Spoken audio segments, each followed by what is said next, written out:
si je vous fais cette vidéo, eh bien, vous devez vous en douter. C'est pour vous parler évidemment de tout ce que j'ai acheté ce mois-ci, au mois d'avril. Et on pensait à la base être raisonnable. Et au final, eh bien, on est retourné dans une ancienne librairie qu'on adore. Et voilà, et du coup, il y a eu pas mal d'achats qui ont été faits. En parlant de cette librairie, du coup, on va commencer tout de suite. Donc, j'ai acheté Fangirl. En fait, à la base, j'y allais justement pour passer une précommande de pas mal de mangas dans cette fameuse librairie, Trait d'Union à Noirmoutier. Et ben, du coup, je suis pas allée pour rien acheter, j'ai pris Fangirl. Donc on est sur l'histoire d'une jeune femme qui justement fait des fanfictions sur un univers qu'elle adore, un roman un peu en mode mage, démon, vampire et tout ça. Donc elle va rentrer à l'université, elle a une sœur jumelle et malheureusement avec ses sœurs jumelles ça ne se passe plus aussi bien qu'avant parce qu'avant elles écrivaient leur fanfiction à deux. Maintenant l'autre jumelle justement veut se séparer de sa sœur et désormais décide de vivre sa propre vie. Elle ne veut pas être dans la même chambre, elle ne veut pas avoir les mêmes amis, elle s'est coupé les cheveux, enfin vraiment pour scinder leur identité en deux. Et on se suit celle-ci qui du coup est un peu perdue parce que j'ai un peu l'impression qu'elle a des problèmes d'anxiété et tout, d'anxiété sociale, donc on va voir, on va traverser avec elle ses périples à l'université. Donc voilà, je l'ai déjà lu hein, franchement, et j'ai plutôt bien aimé, mais je vous ferai un retour dans un update. Donc du coup, la commande que j'ai passée, eh bien, on va commencer par ça. Honey Lemon Soda, j'ai dû commander le tome 3 et le tome 4. On est sur l'histoire d'une jeune fille, très clairement celle-ci, qui se faisait harceler au collège, qu'on appelait La Pierre.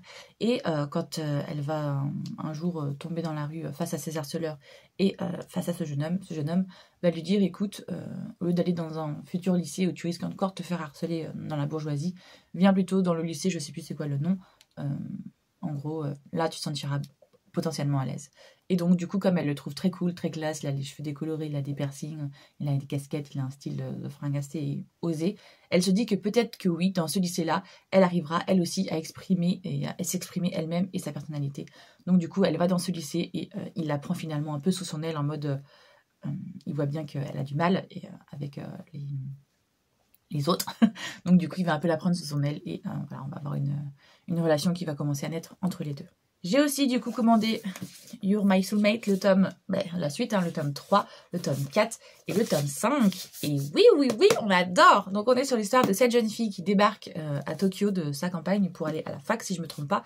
Et elle décide que elle n'est pas contre rencontrer l'amour, mais elle veut le grand, le vrai l'amour. Elle veut rencontrer son âme sœur. Elle ne veut pas coucher à droite à gauche. Son amie va l'emmener en boîte de nuit, sauf qu'elles vont rencontrer deux mecs plutôt pas mal, mais très clairement, quand elle explique à celui-là qui est en train de se bourrer la gueule que elle, si elle est là, c'est pas pour pécho justement, c'est pour rencontrer l'amour, et bien lui, il décide de la prendre sous son aile, très clairement, ici, et il va l'aider du coup à trouver l'amour sincère. Va se lier à ça justement le fait que ce gars-là a un ami qui est très proche du premier amour de cette jeune fille, et donc on va avoir un petit quiproquo comme ça entre est-ce que finalement elle garde l'idéalisation qu'elle avait de ce premier amour qu'elle avait au lycée ou au collège, je sais plus, ou finalement elle commence à avoir des sentiments pour le gars qui en ce moment est en train de l'aider à retrouver l'amour. Donc voilà, on va avoir une petite romance entre les personnages forcément. Je vous laisse découvrir avec qui ça va être. J'avais eu des problèmes pour commander le tome 16, donc là je l'ai commandé à la librairie. Et après, évidemment, j'ai enchaîné avec la suite. J'ai commandé aussi le 17 et le 18 de Arte. On est sur l'histoire de cette jeune fille qui, en fait, on est, je sais plus, au 18e, je crois. On est à la base à Florence et elle fait partie de l'aristocratie, tout simplement. Mais c'est une femme, donc on la destine à épouser, à devenir une épouse et non pas à travailler elle-même. Sauf que elle, depuis toute petite, elle aime dessiner, elle aime peindre et elle veut devenir justement peintre. Elle veut en faire son métier, mais travailler pour une femme aristocrate, c'est juste hors de question. Elle va réussir justement, malgré toutes les réticences de tout le monde et surtout de l'occurrence de sa mère, à se faire accepter dans un atelier et pas n'importe lequel, l'atelier de Léo qui est tout petit et qui justement ne prend jamais d'apprenti d'habitude parce que normalement à cette époque-là, en fait, il fallait qu'on aille chez un maître qui nous faisait un apprentissage en fait pendant plusieurs années et après on pouvait avoir son propre atelier. Et donc elle, c'est ce qu'elle va faire, elle va aller chez Léo et on va découvrir et tout, évidemment, comment cette femme va essayer de s'en sortir dans ce monde d'hommes. C'est hyper chouette. Bon là, je vous avoue qu'on est au tome 16, 17 et 18, donc il s'est passé énormément de choses, comme vous pouvez voir au niveau des couvertures. Il y a aussi beaucoup un aspect historique aussi avec les guerres qu'il y avait à l'époque entre les différents empereurs et et le pape. Donc c'est assez chouette et j'adore découvrir cette histoire. Je vous avoue que sur le dernier tome, j'étais un peu plus surprise justement parce qu'il y a une ellipse là qui va se passer dans cet tome-là, parce que justement elle va partir pour des raisons X ou Y que je ne vais pas vous dire. Et dans ce tome-là, eh bien, on a tout un revirement de situation en fait. On apprend plus sur le passé de Léo. Donc j'ai trouvé ça assez chouette en même temps, mais j'étais un peu triste parce que la relation au présent n'avance pas. Donc voilà, je vous en parlerai plus dans un update lecture. Ensuite, on continue avec Sasaki et Miyano. J'avais commandé à la base le 6, 7, 8 le mois dernier, je crois.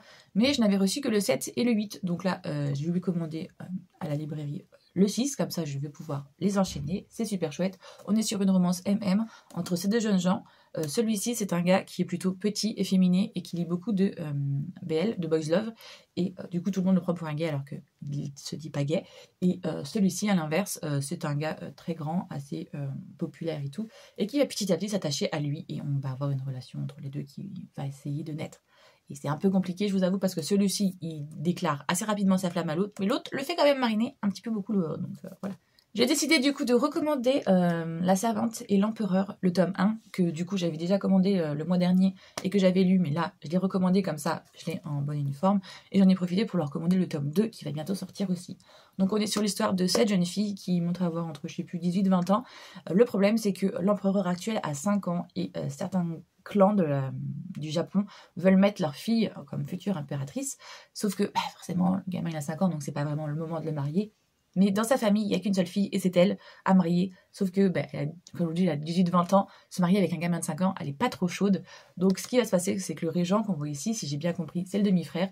Eh bien, il va se dire, pourquoi pas la mettre en tant plutôt que gouvernante, confidente de mon demi-frère. Comme ça, elle aura une place importante, mais en même temps, voilà, elle ne va pas épouser un gamin. Donc, voilà. Je pense que la relation va se passer entre deux dans ce jeu, mais... J'ai commandé évidemment la suite de Sasaki et Miyano, le tome 9, parce que j'ai pas pu m'en empêcher. Quand j'ai eu fini le 6, 7, 8, je me suis dit, il me faut la suite. Donc forcément, je l'ai commandé comme vous pouvez le voir. Je vais pas vous refaire le résumé. Et du coup, dans Sasaki et Miyano, on a un autre duo qui se forme, un autre couple potentiel. Et du coup, eh bien, ils ont la propre saga. Donc c'est Hirano et Kagiura, je sais pas comment trop ça se prononce, sur, donc on a Hirano qui est pote avec Sasaki, et celui-ci il a un coloc à l'internat dans la même chambre avec il l'appelle tous Kagi. Donc justement le Miyano, lui qui adore tout ce qui est BL et tout, il se fait beaucoup des films sur le fait que tous les deux ils sont en coloc et que potentiellement il y a un love interest entre eux et tout. Celui-ci du coup il est en terminale et enfin là en fait c'est un peu chelou parce que du coup on revient en arrière par rapport à cette saga là où justement là eux deux, là, Sasaki et Hirano, ils sont dans la même classe. Et lui, il est en gros, ce que pour nous, là, serait la seconde. Lui, du coup, il est en première. Et après, on le voit en terminale. Et on le voit finalement partir de... Là, il est parti à la fac dans ce tome-là. Donc, dans cette saga-là, on revient en arrière, justement, au moment où eux deux, ils sont ensemble, du coup, à l'internat en seconde. Et donc là, ils vont passer en première. Et on leur dit potentiellement qu'ils vont être séparés. Mais comme il y a une relation qui s'est installée un peu... entre les deux, et potentiellement, ils n'ont pas trop envie d'être séparés. Donc, j'ai hâte de voir comment ça va goupiller. Kagi, lui, il sait qu'en fait, il est attiré par Hirano. Il le dit très clairement au début. Dès le premier tome, il dit qu'il veut l'épouser. Et il y a une amie, justement, qui va lui pousser à lui dire pourquoi tu veux l'épouser, en fait est-ce que c'est un ami pour toi? Parce que l'épouser, c'est quand même assez fort. Et donc, on va petit à petit, justement, creuser dans ses sentiments et découvrir qu'il est amoureux de lui. Et il va assez vite déclarer sa flamme. Mais Hirano n'est pas très réceptif parce que il ne se considère pas comme gay. Il le considère comme un petit frère à la base. Et on va vite voir que, à mon avis, ça va pas rester un petit frère très longtemps. Je suis à fond dans mes mangas en ce moment, donc j'ai commandé la suite, tout simplement, de Oni Lemon Soda, donc le 5 et le 6. Et après, je vais commander le 7 et le 8. Je vais me mettre à jour le plus rapidement possible. Donc, je ne vous refais pas le speech, vous l'avez déjà eu tout à l'heure. Donc, voilà, j'ai très hâte de tout lire tout ça et de vous faire un petit update. Le retour va être assez loin à mon avis, mais j'adore. La preuve, j'arrête pas de les commander pour avoir la suite. On change enfin un petit peu Bride Story, le tome 15, et je m'y attendais pas, mais ça y est, on en sera la suite. Donc là, on s'attarde vraiment plus donc sur ce tome-là. On est sur en fait un manga un peu historique. On va à la base dans tout ce qui est Népal, Pakistan, Inde et tout. On traverse ces villages grâce à ce jeune homme qui est justement un Anglais et qui voyage. On a une espèce de guerre entre justement tout ce qui est Mongolie et Russie pour des guerres de territoire. Et à la base, on suit plus particulièrement un jeune couple justement où il y a une grosse différence d'âge entre un garçon qui monte à avoir 12-13 ans et une jeune femme qui monte à avoir la vingtaine. Il y a un mariage arrangé entre deux et on va voir cette relation se concrétiser. Et au fil des tomes, on a différentes relations, deux jumelles qui vont se mettre avec deux frères. On a une fille qui a ses garçons manqués qui va se mettre avec un garçon qui lui correspond. On a une jeune femme qui, elle, à l'inverse, est déjà mariée, a déjà un enfant, mais qui va se lier d'amitié avec une femme. Et cette femme va perdre son mari, donc elle risque de tout perdre.